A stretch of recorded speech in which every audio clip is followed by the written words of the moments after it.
Hello students, मैं लता साहू आज आप लोगों के लिए क्लास 8th का चैप्टर 1 तेरी है ज़मीं रीड कराने जा रही हूँ। ये एक कविता है जो एक प्रार्थना गीत है। इसमें कवि प्रार्थना करता है, ईश्वर के प्रति विश्वास प्रकट करने के लिए प्रार्थना करता है। इसमें बताया गया है कि जब हम संकट में फंस जाते हैं और उससे छूटने का कोई उपाय नहीं सूझता, तब हमें ईश्वर की याद आती है। ईश्वर सर्वशक्तिमान है, दयालु है और वह हमें मुसीबत से छुटकारा दिला सकता है। तो इसमें मैं आप लोगों को आगे रीड करती हूँ।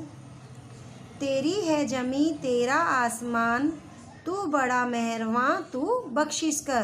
तो यहाँ पर ज़मीं मिस होता है ज़मीन, आसमान मिस आकाश, मेहरबान यानी हमारे ऊपर कृपा करना, बख्शिश में क्षमा करना। सभी का है तू सभी तेरे, खुदा मेरे तू बख्शिश कर। तो इसका मैं 4 लाइन का आप लोगों को मीनिंग समझाती हूँ। तेरी है ज़मीं, तो कभी कहते हैं हे ईश्वर, यह सारी धरती तुम्हारी है और ये आकाश भी तुम्हारा है। तुम बड़े दयालु हो। मेहरबान मीन्स क्या बताया? दयालु हो। तुम बड़े दयालु हो। हमारे अपराधों के लिए तुम हमें क्षमा करना। तुम सबके हो और सब तुम्हारे हैं। हे ईश्वर, तुम हमें क्षमा करना। अब आगे की लाइन रीड करती हूँ। तेरी है ज़मीं तेरी मर्जी से ए मालिक, हम इस दुनिया में आए हैं। तेरी रहमत से हम सब ने ये जिस्म और जान पाए हैं। तू अपनी नज़र हम पर रखना। हम किस हाल में हैं ये खबर रखना। अब आगे के मैं ये रीड करती हूँ, आप लोगों को इसका मीनिंग बताती हूँ। तेरी मर्जी से मालिक हम इस दुनिया में आए हैं। तो कवि कहते हैं हे ईश्वर, ये दुनिया आप क्या है? इस दुनिया के मालिक हैं और तुम्हारी इच्छा से ही हम इस दुनिया में आए हैं। हमारा जन्म ही आपकी इच्छा से हुआ है और आपकी कृपा से ही हमें शरीर और प्राण मिले हैं। तुम हम पर अपनी कृपा दृष्टि रखना। हम किस हालत में हैं इसकी हमेशा खबर रखना। ओके, तेरी है ज़मीं तेरा आसमान, तू बख्शिश कर। ठीक है, आगे। तू चाहे तो हमें रखे, तू चाहे तो हमें मारे। तेरे आगे झुका के सर, खड़े हैं आज हम सारे। ओ सबसे बड़ी ताकत वाले, तू चाहे तो हर आफत को टाले। तो इसमें कवि कहते हैं हे ईश्वर, तुम चाहे तो हमें जीवित रखो और तुम चाहे तो हमें मार डालो। आज हम तेरे आगे यानी तुम्हारे आगे सर झुकाकर खड़े हैं और तुम्हारी शरण में हैं। आप कौन हो? सर्वशक्तिमान हो, ताकत वाले हो और आप चाहो तो हर आफत को टाल सकते हो। ओके, आप लोगों को समझ आए? आगे हम फिर से रीड करेंगे। तेरी है ज़मीं तेरा आसमां, तू बख्शिश कर। ये हमारा इसका तेरी है ज़मीं प्रार्थना गीत का अर्थ यहीं समाप्त होता है। ठीक है, यहाँ फिनिश हो गया है। अब इसके हम शब्दार्थ रीड करते हैं। इसके शब्दार्थ है बख्शिश, जिसका मैंने आप लोगों को मीनिंग बताया था क्षमा करना। बख्शिश का मीनिंग क्या बताया था? क्षमा करना। तो इसमें और भी मीनिंग दिए गए हैं। ये क्या है? शब्दार्थ क्या होते हैं? समानार्थी शब्द। बख्शिश का इसमें शब्दार्थ दिया गया है, इसको बोलते हैं समानार्थी। भेंट, उपहार, क्षमा करना। ठीक है, बख्शिश के क्या है? 3 मीनिंग दिए गए। मालिक कौन होता है? किसी चीज़ की जिसका कोई मिल्कत या कोई चीज़ होती है उसका स्वामी, मालिक। तो मालिक इसमें किसके लिए बताया गया है? ईश्वर के लिए।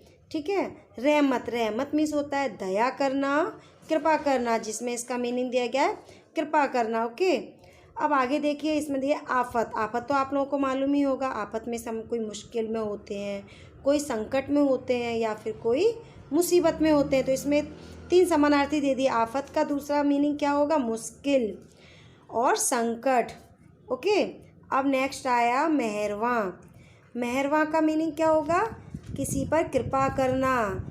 ओके, मेहरबान मीन्स कृपालु या फिर दयालु। जिस्म तो आपको मालूम है शरीर होता है, शरीर हमारी काया, देह। ओके, इसके समानार्थी हो गए। जिस्म का समानार्थी मीन्स दूसरा शब्द क्या हुआ? शरीर।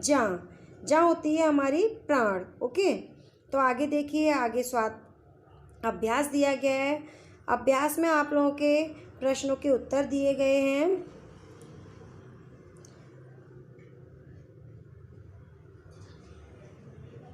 तो इसमें फर्स्ट दिया गया है, यह प्रार्थना चार्ट में, ये आपको नहीं करना है। नेक्स्ट क्वेश्चन नंबर 2 दिया गया है, निम्नलिखित प्रश्नों के उत्तर दीजिए। तो इसमें क्वेश्चन है, आपके मत से सृष्टि में सर्वोपरि कौन है और क्यों? तो आप लोग को तो मालूम है, इस चैप्टर में बताया गया सर्वोपरि कौन है, ईश्वर। क्यों है? क्योंकि वह शक्तिमान है।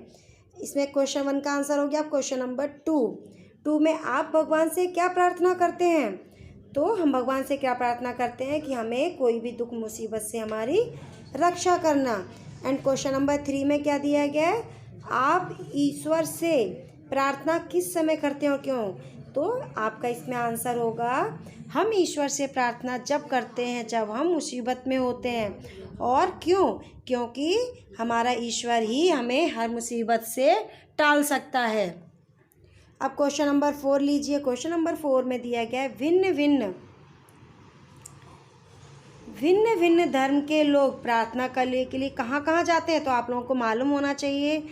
भिन्न भिन्न यानी हिंदू मंदिर में जाते हैं, मुसलमान मस्जिद में जाते हैं, सिख गुरुद्वारे में जाते हैं, ईसाई चर्च में जाते हैं। तो आपका क्वेश्चन नंबर 2 ये फिनिश हुआ।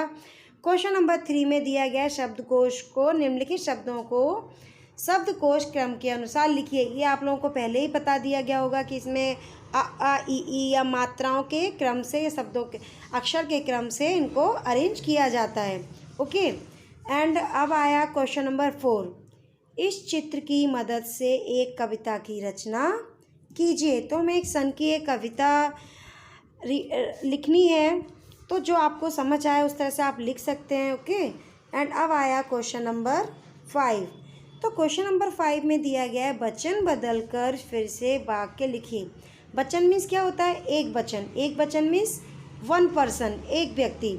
ओके, एंड बहुवचन होता है मोर पर्सन, मोर थिंग्स, यानी एक या 2 से ज़्यादा।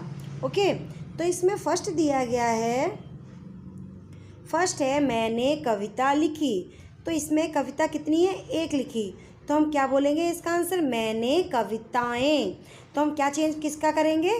कविताएं लिखी। ओके, सेकंड वाला है, यह मेरी किताब है। तो ये क्या है? मेरी किताब। तो हम किसको चेंज करेंगे? किताब के लिए। तो इसको क्या करेंगे? यह मेरी किताबें, यह मेरी किताबें हैं। हम इसका क्या कर रहे हैं? वचन चेंज कर रहे हैं। ओके, जैसे सिंगुलर, एक वचन क्या होता है? सिंगुलर होता है। बहुवचन क्या होता है? प्लूरल होता है। ओके, इसे लड्डू दे दो। तो हम क्या बोलेंगे? इन्हें लड्डू दे दो। ओके, अब आ जाइए नीचे, स्वाध्याय दिया गया है। स्वाध्याय में प्रश्नों के उत्तर बोले गए हैं। इसमें प्रश्नों के उत्तर पूछा है, प्रश्नों के आंसर किस तरह से देना है, कवि ईश्वर से क्या चाहते हैं। तो ये भी आप लोगों को मैं पहले भी रीड करा चुकी हूँ। जिस तरह से उसमें मीनिंग समझा है उसी में इसका आंसर मिलेगा। एंड क्वेश्चन नंबर 2 में दिया गया, तू अपनी नज़र हम पर रखना। ऐसा कभी क्यों कहते हैं? कभी क्वेश्चन नंबर 3 में कभी किसे सबसे ताकतवर मानते हैं, ये भी आप लोगों को मालूम है। और क्यों? कभी खुद से क्या चाहते हैं, ये भी बताया गया है। ओके, अब इसमें क्वेश्चन नंबर 2 दिया गया है, दिए गए भाव के आधार पर काव्य पंक्तियाँ लिखिए। तो आपको क्या करना है? इसमें ये मीनिंग दिया गया है, इसको रीड करके आपको इसकी लाइनें नोटबुक में लिखना है। तो इसमें क्या दिया है? हे ईश्वर, तेरी कृपा से मुझे शरीर और प्राण मिले हैं, चाहे जो भी हो तुम अपनी सदा नज़र हम पर कृपा दृष्टि बनाए रखना। ओके, तो इसको आपको ढूंढना है। ये किस में मिलेगा आपको? काव्य पंक्तियों में। सेकंड वाला है, हे प्रभु, यह सारा संसार तेरा है, तू बड़ा दयालु है, तू हम पर अपनी दया दृष्टि रखना। तो इसको भी आपको लिखना है। एंड अब आया क्वेश्चन नंबर 3, अपूर्ण काव्य पूर्ण कीजिए, यानी काव्य पंक्तियों को पूर्ण कीजिए। तो ये आदि दी गई है, ये आप लोगों को समझ आए तो करना, वरना मत करना। क्वेश्चन नंबर 4 भी, ये भी आप लोग नहीं करना। एंड क्वेश्चन नंबर 5 है, इस प्रार्थना को अपनी मातृभाषा में लिखिए। तो आपकी मातृभाषा क्या है? आप वैसे तो हिंदी, लेकिन आप इंग्लिश मीडियम में पढ़ते हैं तो आपको इसकी इंग्लिश में ट्रांसलेट करना है। तो अगर आप लोग कर सकते हैं तो कीजिए, वरना रहने दीजिए। अब आया इसमें भाषा सज्जता। भाषा सज्जता क्या होता है? ग्रामर। ओके, इसमें दिया गया है, फर्स्ट है निम्नलिखित शब्दों को पढ़िए और लिखिए। तो ये क्या दिया गया? जैसे मैंने ऊपर आप लोगों को समझाया, वचन परिवर्तन करना है।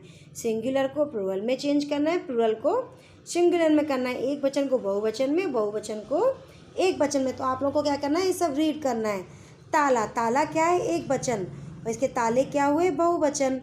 लड़का क्या है? एक वचन।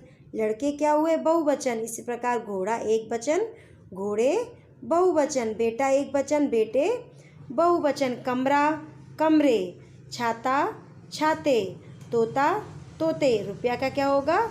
रुपए। ओके, अब आगे इसमें बोला गया है, उपयुक्त शब्दों को पढ़ने से पता चलता है कि आकारांत पुल्लिंग शब्दों का बहुवचन बनाने के लिए शब्दों के अंतिम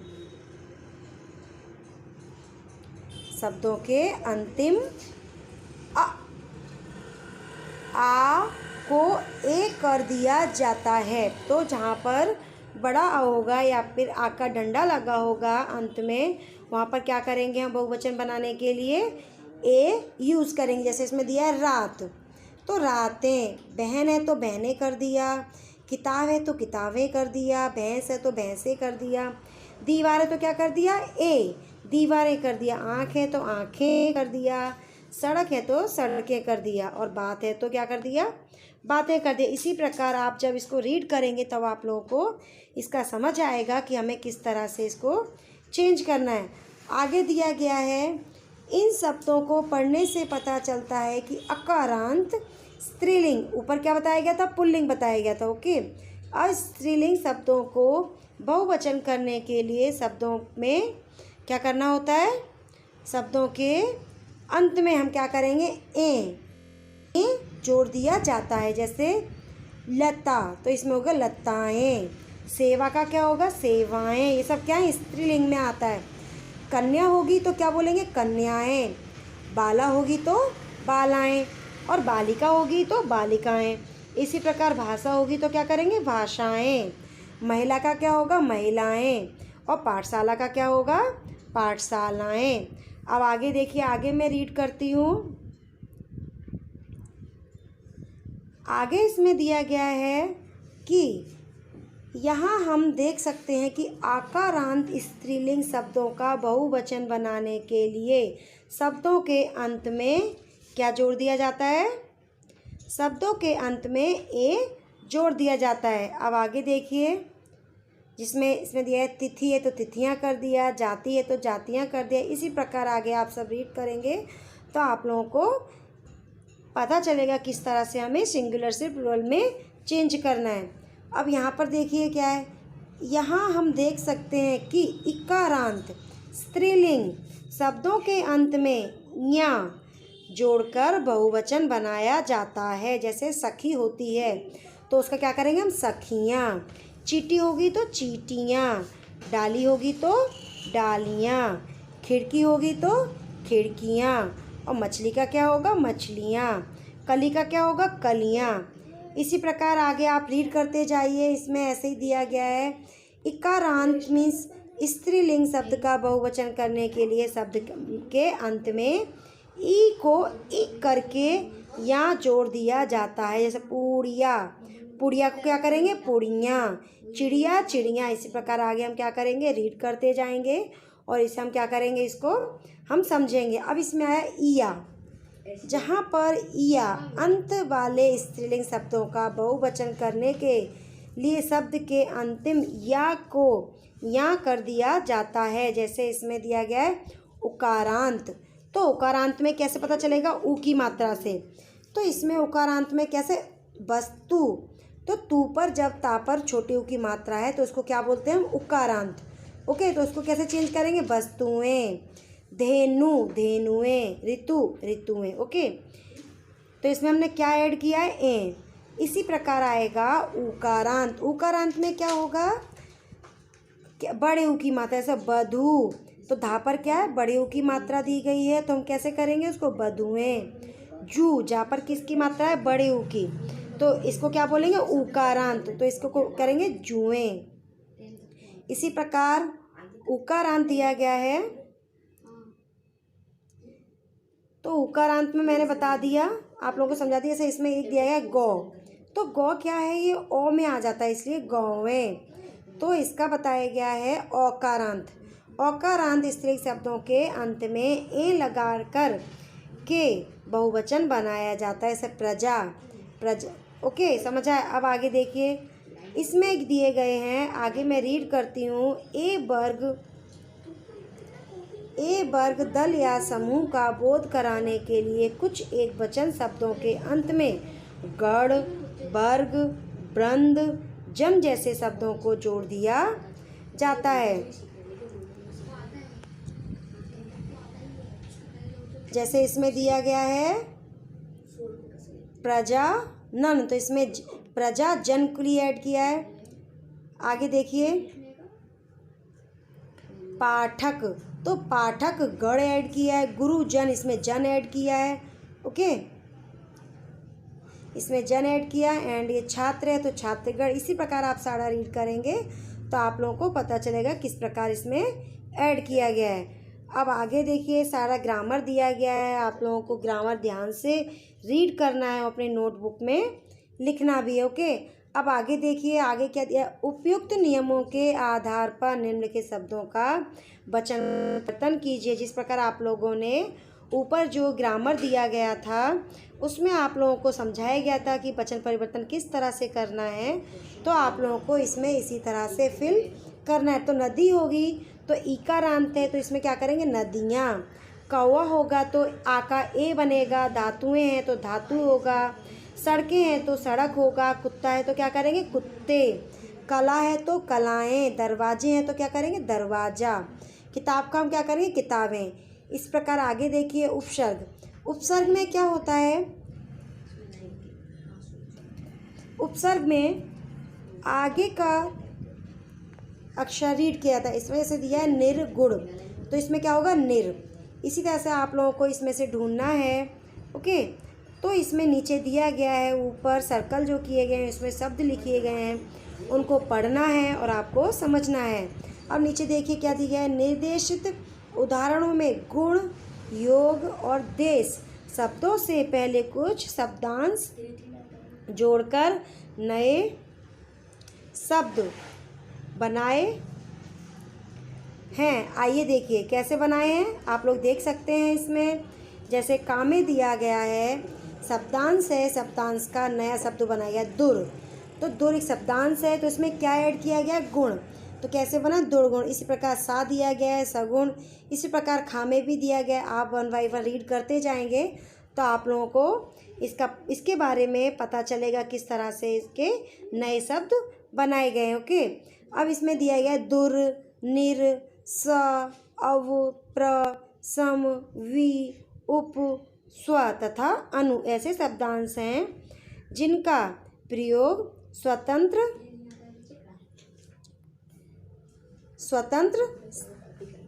रूप से नहीं किया जा सकता। इन्हें केवल शब्दों के प्रारंभ में ही जोड़ा जा सकता है। जो शब्दों के प्रारंभ में दुर, निर ये सब को जोड़ा जाता है उसे क्या बोलते हैं, उपसर्ग। इनको क्या है, स्टार्टिंग में ही जोड़ दिया जाता है। जैसे ऊपर आप लोग एग्जाम्पल पढ़ेंगे तो आप लोगों को पता चल जाएगा। शब्द के प्रारंभ में जुड़ने से ये उनके अर्थ में परिवर्तन ला देते हैं, किसमें, उपसर्ग में, तथा नए शब्द का निर्माण करते हैं। तो ऐसे शब्द क्या कहलाते हैं, उपसर्ग। अब इसका उपसर्ग का डिफाइन देखिए क्या दिया गया है। उपसर्ग वे शब्दांश हैं जो सार्थक शब्दों से पूर्व जुड़ने पर अर्थ में परिवर्तन ला देते हैं। ओके, अब आगे देखिए, इसमें ग्रामर आपका बहुत सारा दिया गया है, आप ध्यान से रीड करिए और ध्यान से इसको लिखिए अपनी नोटबुक में, तभी आप लोगों को पता चलेगा। यहाँ बहुत सारे उपसर्ग दिए गए हैं, इनको रीड करके आप लोगों को इसको लर्न करना है। और जिसमें दिया गया आ, किस में आ ऐड करना है, किस में अन ऐड करना है, इसमें का, सारे अर्थ दिए गए हैं और इसके उदाहरण भी दिए गए हैं। या आप लोग देख सकते हैं किस तरह से इसमें उदाहरण दिए गए हैं। ओके, अब नीचे क्या दिया गया है, निम्नलिखित उपसर्गों के योग से 3-3 शब्द बनाइए। तो आप लोगों को पहले भी उपसर्ग के एग्जाम्पल दिए गए हैं, कितने शब्द दिए गए हैं, तो इस तरह से आप बना सकते हैं। जैसे चौ, हम चौ स्टार्टिंग में करके हम पीछे हम क्या लगा सकते हैं इसके लास्ट में, चौराहा, चौगुना, 64।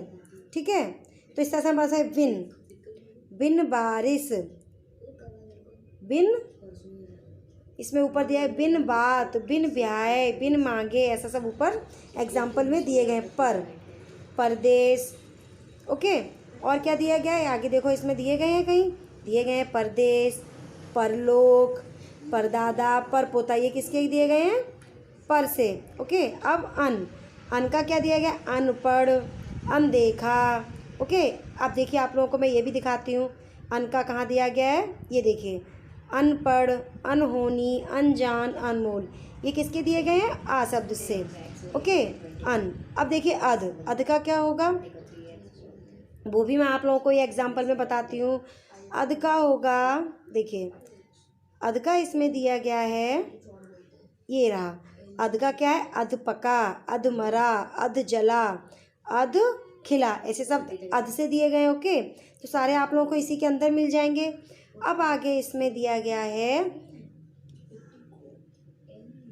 ऐसे शब्द दिए गए हैं जिसमें आप लोगों को उपसर्ग ऐड करना है। जैसे इसमें दिया गया आई, तो इसमें क्या हमने ऐड कर दिया, लड़ाई, ई, चाची, तो ये सब आप लोगों को पढ़ना है।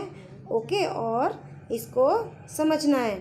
ओके, अब आगे देखिए इसमें क्या है, इसमें ये बताया गया है कि उपयुक्त उदाहरणों में लड़, चाचा, दया शब्दों में क्रमशः आई, ई तथा आलू जैसे शब्दों का, आलू जैसे शब्द इसमें दिए गए हैं।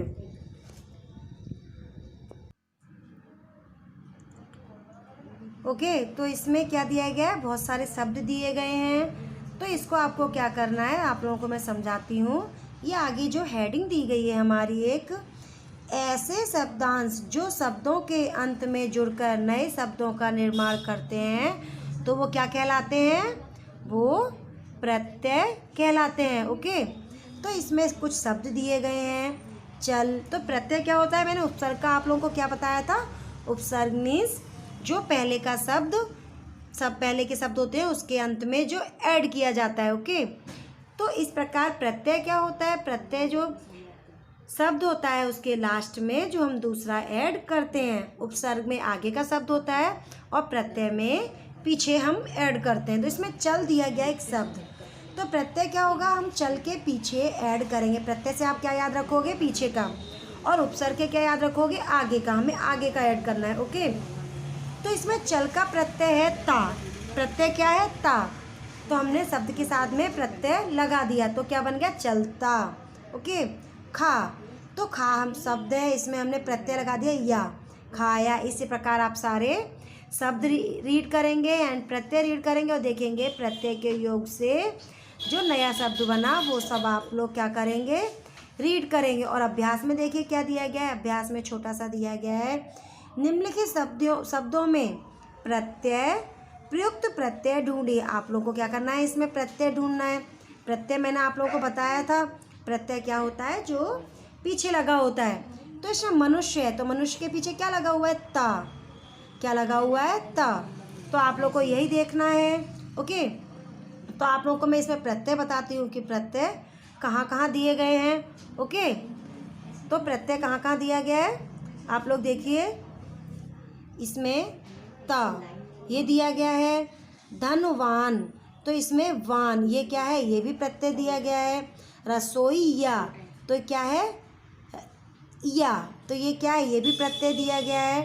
टोकरी, तो ई, इसमें क्या देंगे, ई। ओके, इसी प्रकार एक हरा, हरा इसमें दिया गया है। तो इसी तरह से आप धोखेबाज, इसमें बाज दिया है। बलवती है तो ती दिया गया है, बत्ती दिया गया है, भाग्यवान तो वान। इसी तरह से आपको सारे प्रत्यय ढूंढने होंगे। ओके, तो मैं आप लोगों को अभी बताती हूँ आप लोगों को क्या करना है कि ये सारा चैप्टर 1 जो आपका दिया गया है इसको आप नोटबुक में फिल करेंगे। पूरा स्टार्टिंग से क्वेश्चन नंबर 1 या 2 जो भी आपको समझ आए, आपको जैसा लगे, आप लोग इसे नोटबुक में टेक्स्ट बुक का सारा स्वाध्याय अभ्यास फिल करेंगे। ध्यान रखिए आप लोग इसमें ग्रामर ध्यान से आप लोगों को रीड करना है और उसके आंसर्स सारे नोटबुक में फिल करने हैं। Okay, thank you.